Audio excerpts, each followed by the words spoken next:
Hey Gianna, how are you doing? I'm well, how are you? I'm doing well. I really liked your talk today. Well, thank you for having me. I'm very proud of you and your group and what you're doing on the UConn campus. Yeah, me too. I'm really proud of all the students here with the UConn Students for Life. My name is Damien. I'm actually in my junior year. So I'll be applying to medical school this summer. I was just really moved by the things that you're talking about, because it's just so empowering to everyone involved, like the women, and it just it really made me think about how I'm going to respond to women that come into my office, and the couples, and the parents, and it's just really inspiring. So thank you so much. My first question though is about your experience with Penny, right? Mm-hmm. Is she your grandmother? Yeah. Do you want to talk more about her? Yeah, so Penny, she was my foster mother, but then her daughter adopted me, so she became my grandmother, and nothing in my life has been conventional, so yes, this would happen to me. But Penny, she was my favorite. She was 91, she died 6 years ago, but she had cared for 56 foster children by herself. I remember being little and visiting the house, and she would have 5 at a time sometimes, and she just had a real gift and heart for children, obviously, but specifically drug addicted from the womb and taking them through withdrawal. And then she would ask for the most disabled children, and I was one of those kids, so I was never supposed to hold up my head, never supposed to move, never supposed to walk, whatever. And I always say, thank you, Jesus, because I do. And as much as I honor doctors who have helped me so much in my life, I also like to remind them that they're dust. That no doctor can say for certain, no human can say for certain, this is what your destiny is, because God can always overrule that. Otherwise, there's no hope. Right, and are you thinking also about the doctor that was inspiring, Dr. Noya, right?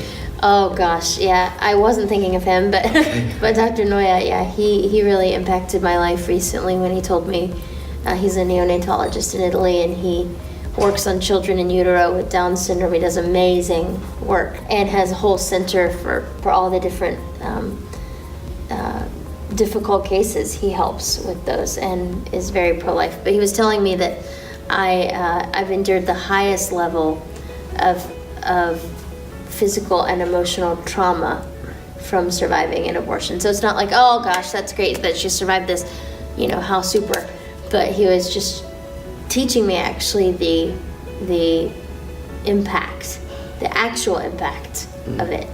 And that was really moving to have someone actually validate that 42 years later. Yeah, I mean, this isn't an official question at all, but even these lights when we were setting up, you said that it had some effect. Do you want to talk more about? Well, I hate LED lighting. I hate it. I call them Satan lights.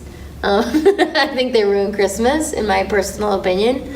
But someone said I respond so passionately to them, in part maybe because I was in an incubator so little and for so long. And how long were you?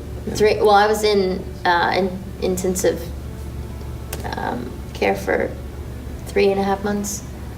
Yeah. That's a long time. Or I was in the hospital for 3.5 months. I'm not sure if I was in intensive care that entire time, but. So how else, just in reflection, how have you been dealing with it? How does it look like in your prayer, for example? Just with trauma. How do I deal with trauma?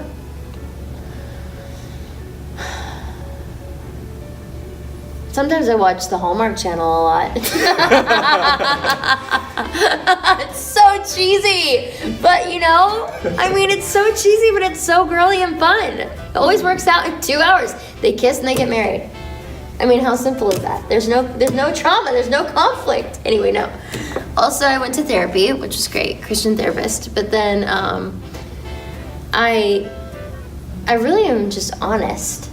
I try to be honest about things, and I really speak to Jesus as a Christian. I speak to him as I speak to you. So I'm like, Lord, this is terrible. This is how I feel about this right now, whatever it may be. And he really is an amazing Father, and he knows how to heal a broken heart. And he's the one person in the world that I'm willing to give my heart to again and again, knowing that he could allow it to be broken. And yet I find him so irresistible that I can't help it, because I know he's good, and I know that he's worth risking everything for. Amen. And that's how you just look into the face of like all of everything, pain, like suffering, like, and it can suck. I mean, like, life can be terrible, but life is beautiful. And I was going through a horrible time a few months ago where nothing was going my way, and none of my prayers seemed to be answered, and I'm all about living the impossible. And then when I see the impossible happen, that makes me so happy. But then when I persevere and it's all going terrible, of course I'm freaking out. And I looked at a person who's dear to me, and I said, you know, this is awful, but I would have missed it all. So I'll take it all. You know, I'll take living. Part of living is the good and the bad and everything in between. I would have missed it all.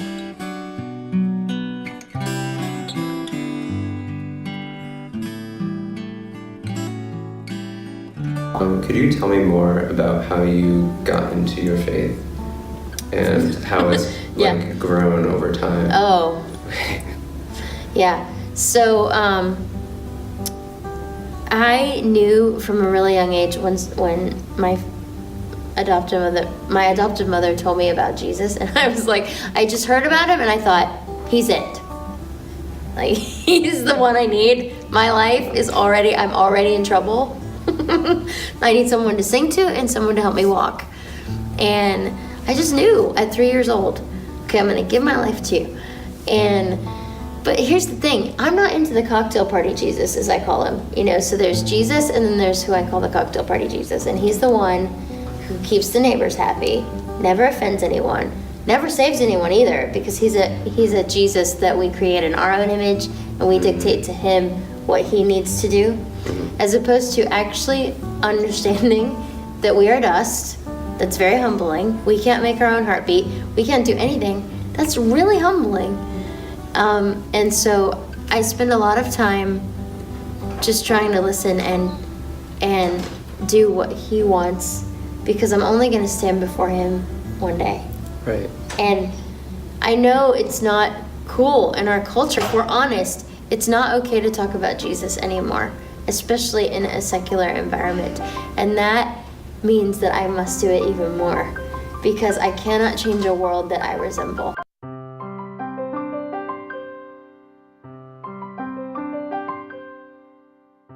So I woke up this morning and I knew that I was coming to UConn, and I had no idea what to expect. Okay, would there be protesters? Would there be people yelling? I've had every kind of situation pretty much. And I had no idea what to expect. And I said, Jesus, okay. It's not like I spent 3 hours in prayer, but I'm like, guzzling down too much coffee, getting in my car and heading to the airport going, Jesus, please go with me to UConn, and please just help me, and please come into the room and do what you're gonna do. It's just very simple. It's just a childlike way of walking with Jesus, but I want to live the impossible. That's the thing. I don't want to just serve a Jesus who can't do anything. I don't want to just talk about how nice it would be if Jesus could do a thing. I want to see him do it. And I really am seeing more and more of that over the course of my life. Is, oh my gosh, I mean, I'm impossible. I shouldn't even be here. So it's really funny that it's just within the last 7 years that it's dawned on me that I could live the impossible. But what that means is that I'm constantly being faced with situations that are logically impossible, which is never fun. Because people think you're nuts. Like, really? The Lord's gonna work that out? I've needed every single bit of my will to learn to walk twice, to survive being burned alive in my mother's womb for 18 hours, to preach the gospel to a world that is resistant to it, to train with a veteran for 8 hours a week, to go try to climb a mountain,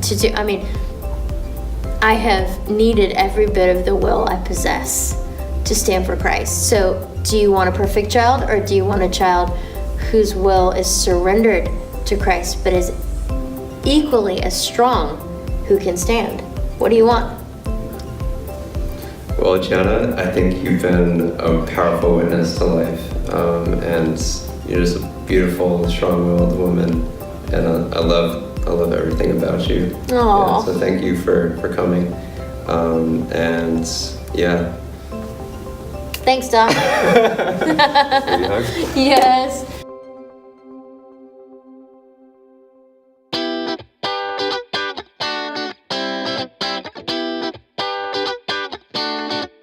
Like parents that are maybe like afraid of having a lot. A lot of children. A lot of children are like,